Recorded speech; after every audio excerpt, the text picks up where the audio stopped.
Hello everyone, welcome back to another video use of should part 10।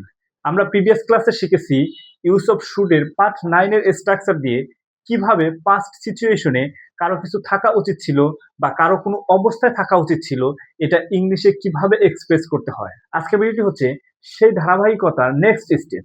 আজ আমরা শিখব past সিচুয়েশনে কারো কোনো কাজ করা উচিত ছিল কিন্তু হয়তো কাজটি করা হয়নি, তখন আমরা আজকে ভিডিওর স্ট্রাকচার ব্যবহার করে কনভারসেশন করব।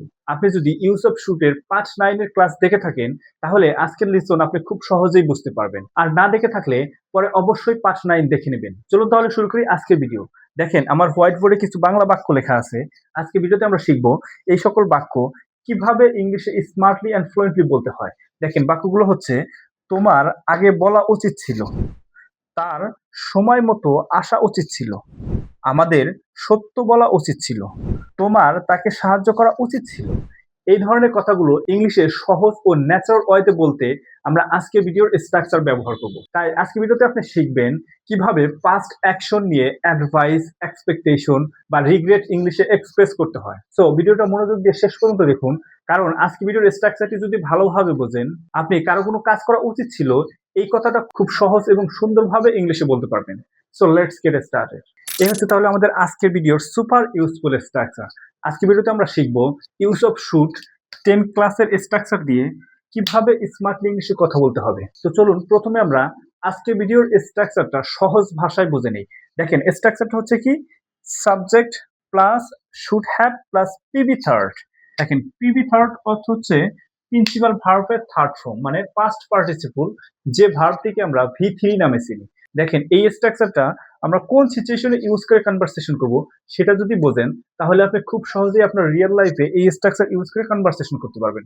দেখেন, যদি সিচুয়েশনটা এরকম হয়, কারো কোনো কাজ করা উচিত ছিল, দেখেন অতীতে কোনো কাজ করা উচিত ছিল, এরকম ধরনের সিচুয়েশন আসলে আমরা এই স্ট্রাকচার ইউজ করে কনভারসেশন করব। তো চলুন এখন আমরা এই স্ট্রাকচারটি ডেইলি লাইফে রিয়েল সেন্টেন্স দিয়ে প্র্যাকটিস করব, কিভাবে এই স্ট্রাকচার দিয়ে বাক্য গঠন করে কনভারসেশন করতে হবে। দেখেন, এখানে 3টি রিয়েল এক্সাম্পল আছে।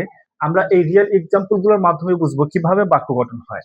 চলুন আমরা প্রত্যেকটা এক্সাম্পল অন বাই অন বুঝে নিই। দেখেন, প্রথম এক্সাম্পলটি হচ্ছে you should have said it earlier. একটু মনোযোগ সহকারে বুঝতে হবে। দেখেন, যদি আমরা বাংলা মিনিংটা বুঝি কিভাবে বাক্য গঠন হয়: তোমার আগে বলা উচিত ছিল, কারো কোনো কাজ করা উচিত ছিল, এরকম সিচুয়েশনে কিভাবে কনভারসেশন করবেন। আই থিঙ্ক আপনি প্রথম রিয়েল এক্সাম্পলের মাধ্যমে বুঝতে পারছেন। চলুন এখন আমরা সেকেন্ড এক্সাম্পলের মাধ্যমে আরেকটু ক্লিয়ার ভাবে বুঝে নিই। দেখেন, সেকেন্ড এক্সাম্পলটি হচ্ছে he should have come one time. তাহলে মিনিংটা হচ্ছে কি, দেখেন, তার সময় মতো আসা উচিত ছিল। দেখেন, আসা উচিত ছিল মানে অতীতে কিছু করা উচিত ছিল, এরকম ধরনের কথা। আই বিলিভ আপনি বুঝতেছেন কিভাবে বাক্য গঠন হয়। চলুন এখন আমরা থার্ড এক্সাম্পলের মাধ্যমে আরেকটু ভালোভাবে বুঝে নিই। দেখেন, থার্ড এক্সাম্পলটি হচ্ছে we should have told the truth. তাহলে মিনিংটা হচ্ছে কি, দেখেন, আমাদের সত্য বলা উচিত ছিল। আই গেস আপনি বুঝতে পারছেন আজকের ভিডিওর স্ট্রাকচার দিয়ে কিভাবে রিয়েল লাইফে কনভারসেশন করতে হবে যদি সিচুয়েশনটা এরকম হয় অতীতে কারো কোনো কাজ করা উচিত ছিল।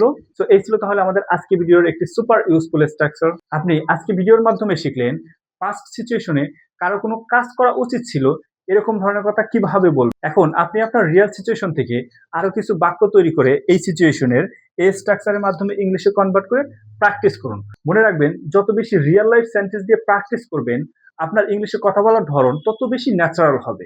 নেক্সট ক্লাসে আমরা শিখব use of should part 11 out of 12। So keep practising, keep improving.